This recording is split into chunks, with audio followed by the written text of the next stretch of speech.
I wear my shoes upon my head and hats upon my feet. Hello, Namaskar, Vanakkam. My name is Sudhir Sahasranaman and you're watching CBSE with Sudhir. This is going to be the English explanation video of A Funny Man, a very short poem which is part of your Unit 2 in the Purvi textbook. I hope all you students have already got this particular textbook, right? So this is what I'm going to teach. So let's first look at what this poem is all about. I have tried to keep it as simple as possible. Now, it is a humorous poem. Now, whatever words I've kind of highlighted in dark letters, please kind of note them down because you would need to use them in your answers. So it is a humorous poem. It is a nonsensical kind of a poem, which essentially talks about what? It talks about the poet meeting a rather unconventional kind of an individual. What do you mean by the word unconventional? Convention is something which is what you expect something to be. Unconvention is something which is a little different. For example, I give you the example. It's peak summertime. It's the month of May. Okay. And you go out in the hot sun in whichever city you are in India. I mean, I'm not talking about Srinagar, etc. Let's assume you are in Delhi in the month of May and you go out wearing 3 layers of sweater and jacket. That would be unconventional, right? That you are doing something which no one expects you to do. Okay. So the poem's tone is rather humorous. Okay. It is nonsensical, as I said, and it uses a lot of images. As I would explain to you in the poem, it uses a lot of images to create a rather funny kind of an atmosphere, right? It's entirely in dialogue form. There is conversation taking place between the poet and this funny man. Okay, so what's this poem all about? It describes a humorous and a rather strange, bizarre is a good word to use, bizarre encounter with a man.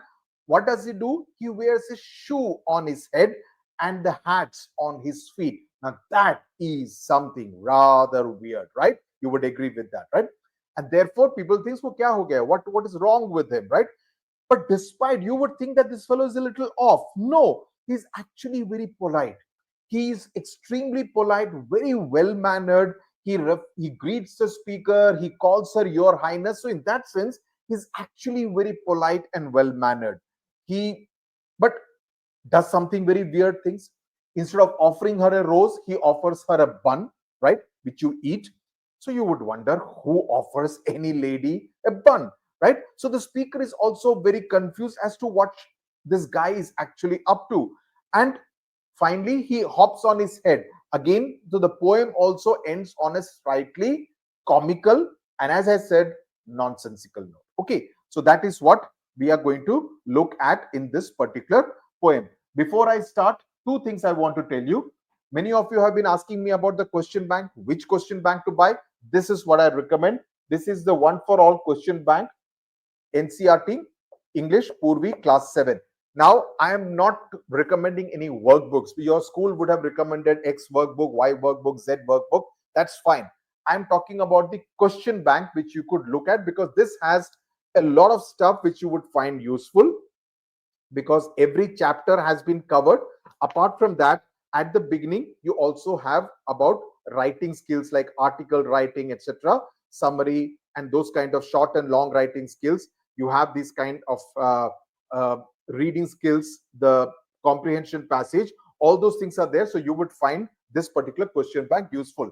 Another thing which I would, and I want all my students to appear for the Olympiad, which are taking place September, October, November, right? I hope you have enrolled for that. You should appear for the English, science, mathematics Olympiads in particular. Okay, so for that, this is the workbook you could look at. Some very good exercises from there. In fact, I will do a video in which I'll pick up some questions from this and show it to you as to why and how you can find this useful.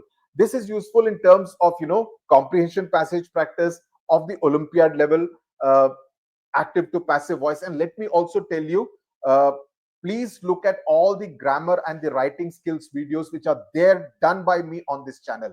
You would find them useful. Look at the description box where I have put all the links where you need to go to in order to get these books. also a special coupon code, especially for my students out here. Now, let's get to the poem. One day, a funny kind of man came walking down the street. He wore a shoe upon his head and hats upon his feet. So, right in the first stanza, the poet is telling you exactly what is strange about this particular guy.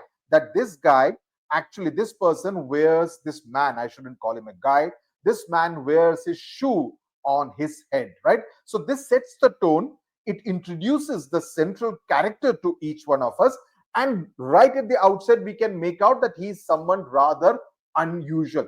In any case, from the title we know that, but this kind of reinforces that. He wore a shoe upon his head and hats upon his feet. Now these are two important lines. What do they convey? They convey a sense of defiance. Defiance means defy, means going against conventional logic. We have been told by our parents, by our teachers, by everybody that hat is supposed to be worn on the head, the shoes are supposed to be upon the feet. Now I will do the ulta. Okay, who is to object? People will look at me and think that I'm a slightly loose out here, right? That's the kind of impression. So he's kind of defying conventional appearance. He's defying conventional logic. That you told me that I should wear my shoe on my feet. No, but I want to put my shoe on my head. Who are you to object? That's what he's trying to convey. So therefore he conveys what? Please use this word. He conveys a visually absurd image. He comes across as an absurd, as a slightly idiotic kind of a person. Nonsensical would be a better word. He raised the shoe and smiled at me. Now you raise your hat. The British style is when you meet a lady, you raise your hat. No, it's like giving respect. Like in India, we greet by saying namaste or shake hands, right? You raise your hat to a lady means that you're showing respect. But he had the shoe on his head, so he raised his shoe and smiled at me. That means that he had polite manners. But never had I seen before such a funny sounding sight. I'm going to point this and note this down. Sounding. How can sight be sounding? You see, when you see something, how can it have a sound? That's what I'll explain to you. Now, his manners were polite, despite his very strange kind of and bizarre kind of attire. He demonstrates politeness by raising his hat.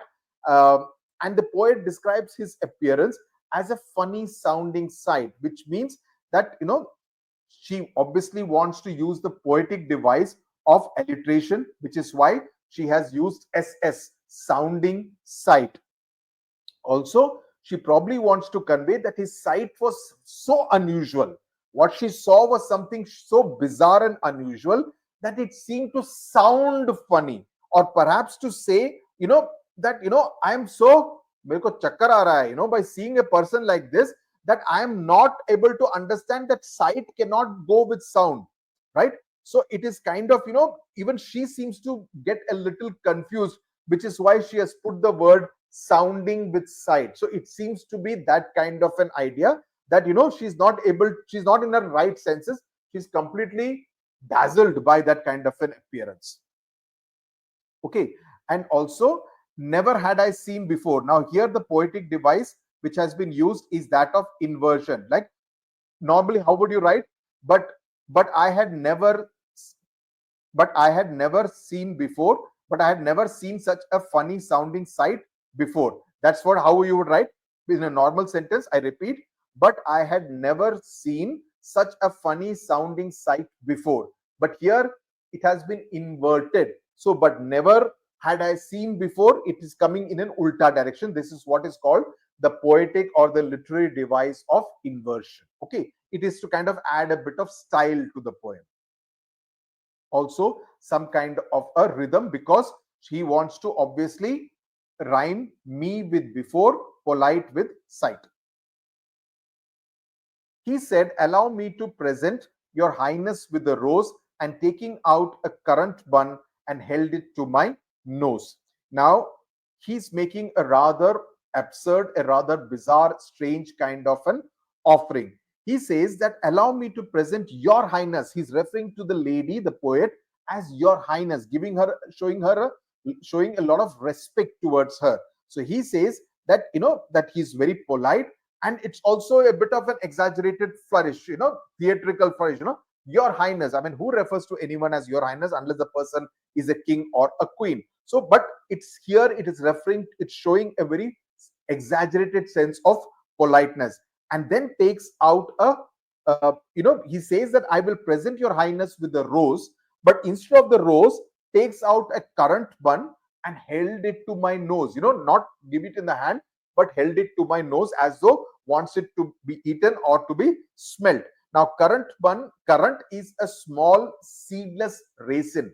Okay, raisin, kishmish ki tarah, without any seed, and bun is what is to be eaten. So it kind of creating a very illogical, it's not kuch sar pair nahi hai, it's a very illogical kind of a thing, that instead of a rose someone should present a currant bun. Now what is the next stanza tells us about the poet's reaction to this present which has been put right in front of her nose.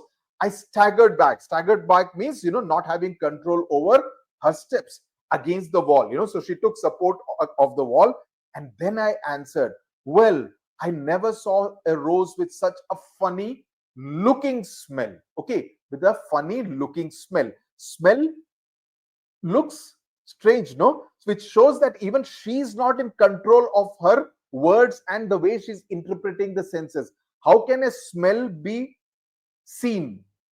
Just like earlier, she confused the sight with sounding, right? So I staggered back means that she's completely surprised, taken aback at the bun being presented instead of the rose, which he said he will present. And this word well with an exclamation mark is to highlight the sense of extreme surprise. And then she says that she's again mixing up the sensory descriptions, and in order to kind of emphasize the comical nature, that even she's completely taken aback, even she's getting completely confused. Stanza number 5. He then began to sing a song and sat down on the ground. You never heard it in your life. You never heard in all your life such a funny feeling sound. Now, what do you feel? The sense of touch is what is expected to make you feel. But she's saying sound is making her feel that. Again, her sensory senses getting all mixed up. So he continues the very unusual behavior by performing, by singing a song, by sitting down on the ground. And she obviously means that she wants to convey that it was a rather peculiar and a very unique kind of an listening experience, because it was a very funny kind of a sound. She hadn't probably heard this kind of a sound before. Okay, the last stanza. My friend, why do you wear two hats upon your feet? I said. He turned the other way about and hopped home on his head. So now she asks him a question, that why do you wear two hats on your feet? Why are you so peculiar? Your attire is rather odd and very strange. He doesn't answer. He kind of does, again defies logic by hopping away on his head. That is, he goes ulta, somersault, and he goes home walking on his head. Again shows the comical nature.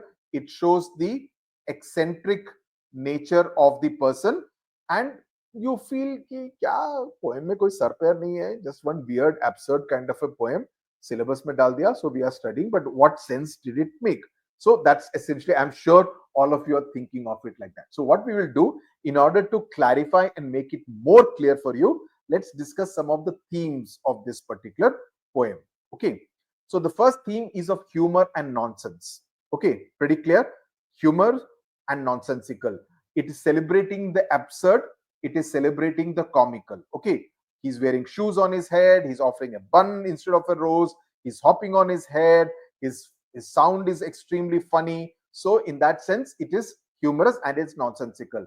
It's challenging convention. He's not wearing the way people would normally wear. So he's being very unconventional. Please use all the words that I'm highlighting out here. Then the third theme is of playfulness. The poet is basically saying that children can write such poems and just be imaginative. Even you can write such a poem and just be imaginative and playful and comical about it. The fourth theme is of politeness, that even when he is being so absurd and bizarre and strange, he remains very polite, because he refers to her as Your Highness, supposed to give her a rose, and he's also smiling all the time and sings a song also, right? So in that sense, there is an element of politeness. So what is a poem essentially trying to convey?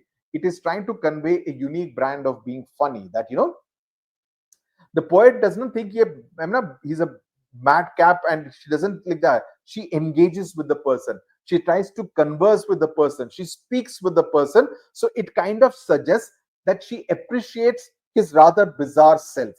Even though he's a bizarre kind of a personality, she appreciates that. So that shows a sense of acceptance. It shows a sense of acceptance. It also shows a celebration of that. See, all of us don't have to be perfect all the time. Sometimes one can be absolutely funny. Sometimes one can do things which others may find very bizarre, but so what? I will do what I want to do, right? So ki farak pehenta, that kind of an attitude you could possibly have, and I think you should have that kind of an attitude. It doesn't matter. People will always say 101 things, but you should do what makes you happy. There is no need. You need to stand out, because only when, and this is one of my favorite quotes, only when you stand out, you will have a chance to be an outstanding person, right? That's what is important. So, and then there is a gentle critique of rigid norms. That rigidity says hat over the head, shoes over the thing. I will not do it. I will do the ulta. That's what he's doing, right? And the poet doesn't run away. She confronts, talks, engages with the person. So it shows the importance of open-mindedness, that you need to be open. Everybody should be engaged with. Then there is the role of art and performance. This is the final one. There is a sense of, if you see the caricature also, funny kind of clothes, etc.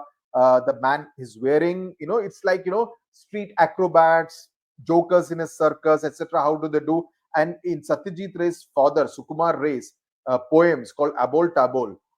In fact, in ISC, there is something like that in class, in class 10, ICSE, there is like that.